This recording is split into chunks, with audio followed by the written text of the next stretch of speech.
Basically po, siguro sa mga, this is more of a message dun sa mga gusto or nagbabalak or yung mga may plano talagang umalis ng bansa para magtrabaho. It's really more of a freedom of choice. It's really up to you. Walang iba makakapag-desisyon nun sa sarili mo, kundi ikaw, hindi pamilya mo, hindi kaibigan mo. Pero sobrang laking tulong ng pagdadasal kasi yun yung magdadala sa'yo kung saan ka dapat mapunta. And with what I've learned from this movie, yung mga OFW, sobrang aspirational and sobrang inspirational ng mga buhay nila sa ibang bansa. Well, hindi lang sa Hong Kong, pero all over the world. Kasi sila yung tinatawag natin mga bagong bayani, ang OFWs. And given a chance to be able to portray a role that can magnify the knowledge of OFWs all over the world is an honor already.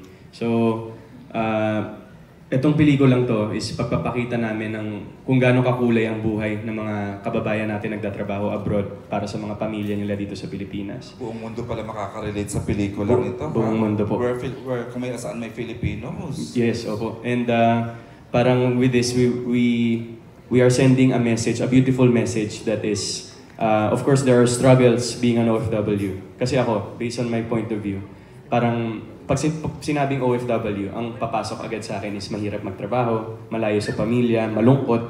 Pero yung nagawa po namin dito sa Hello, Love, Goodbye is something na pinakita namin yung kabilang side. Yung saya, kung iniwan man ng mga OFW na nagtatrabaho natin, mga kababayan, yung pamilya nila, meron din silang na-discover na bagong pamilya kung saan silang nagtatrabahong bansa. So, yun. So, parang with this movie, and yung mga roles na pinortray po namin dito, I hope na magkaroon ng realization yung mga kabataan, especially. Kasi pabata na po ng pabata ang mga OFWs ngayon. Correct. So, at ito, it's a bit of an insight kung ano yung magiging experiences nila and kung ano yung pwedeng mangyari sa kanila and kung ano yung mararanasan nila kapag umalis sila ng bansa para magtrabaho. Nakikita namin sa pelikulang ito. It's all in the movie. Alright. Kat! Joy!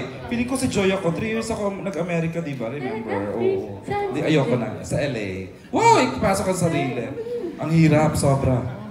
Kung ako, tatanungin kung encourage ko, depende. Depende sa'yo. Kasi hindi ko masasabi na para siya sa lahat.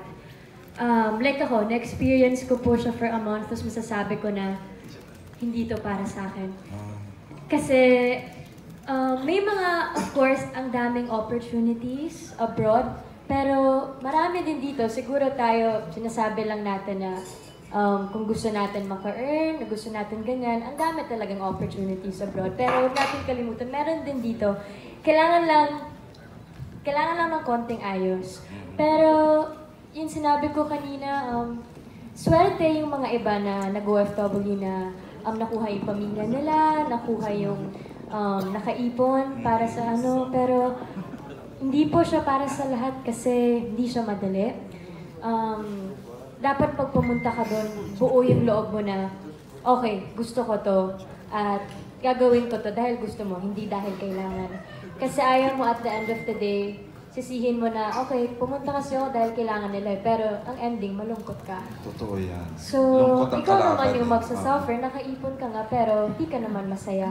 So, huwag din natin kalimutan i-consider yung gusto natin, choice natin, and kung ano yung kailangan. Kasi, napakahirap po. And,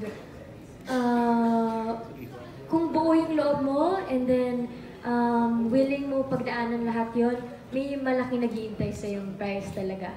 Pero, hindi siya para sa lahat. Alam mo, tama-tama ka, hindi para sa lahat. Talaga may mga nagiging matagumpay na iba na babalik na lang. Kasi ako parang 1 month lang po kami sa Hong Kong, pero grabe yung pagka-homesick, grabe yung lungkot, para kang, hindi ka makatulog ng maayos kasi namimiss mo yung kama mo, yung pamilya mo, and all. So, tanong mo sa sarili mo kung is it worth the sacrifice and if you really need it and if you really want it. Nice, thank you. And of course to the Kathy, to summarize na ano. Ako sana, hanggat kaya, hanggat may nakikitang paraan kung paano kumita at buhayin ng pamilya sa sariling bansa, sana gawin muna.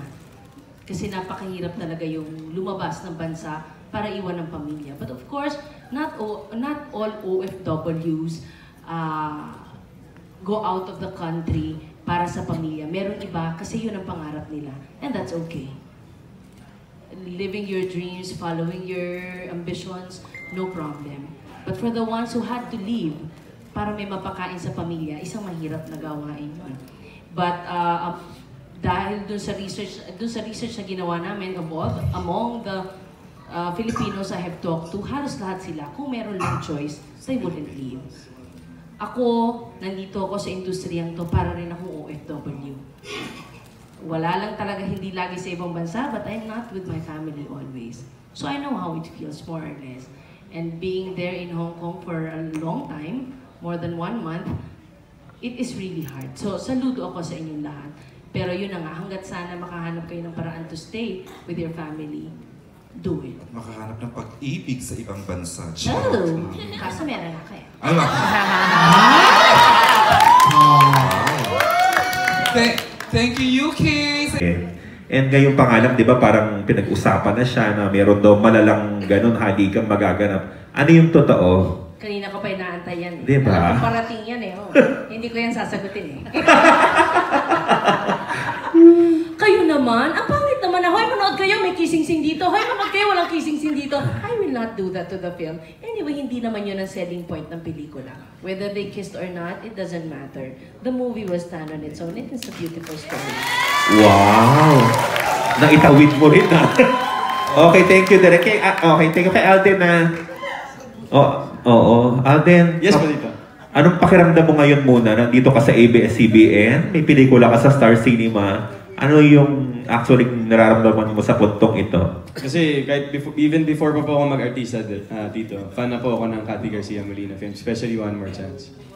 So, talagang, and hindi lang yun yung napanood ko mga pelikula ni Direk, marami pa.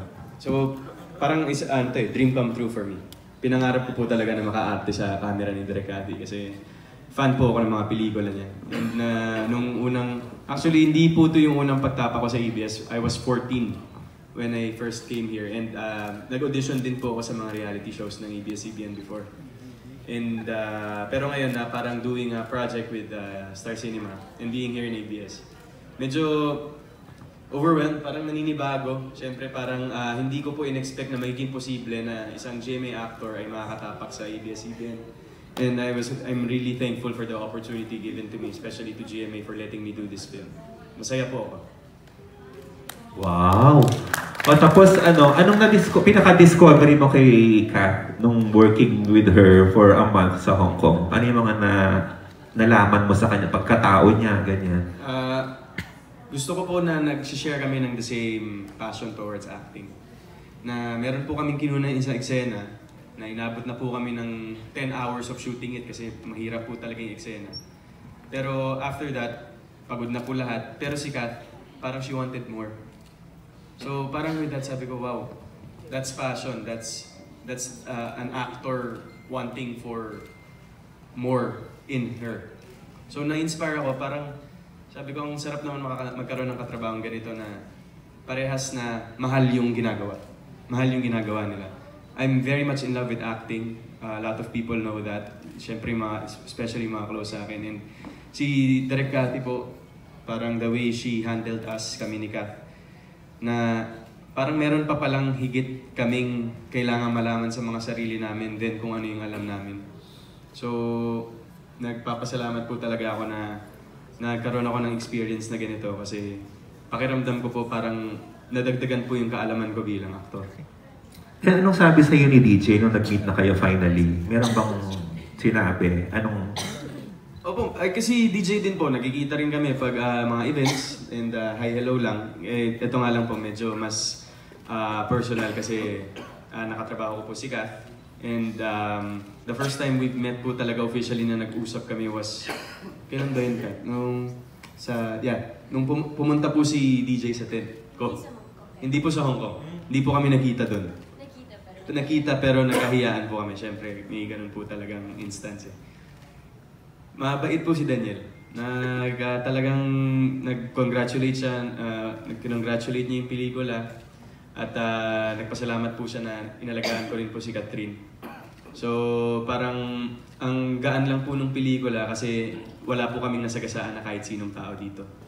And masaya po kaming nagawa yung pelikula at natapos po namin yung pelikula ng peaceful, very peaceful set. At hindi na po kami makapaghintay na mapanood nyo kasi maganda po talaga yung nagawa ni Direk Cathy sa amin. Thank you, good luck. Ayan. Thank you, Tito. Thank you, Alan.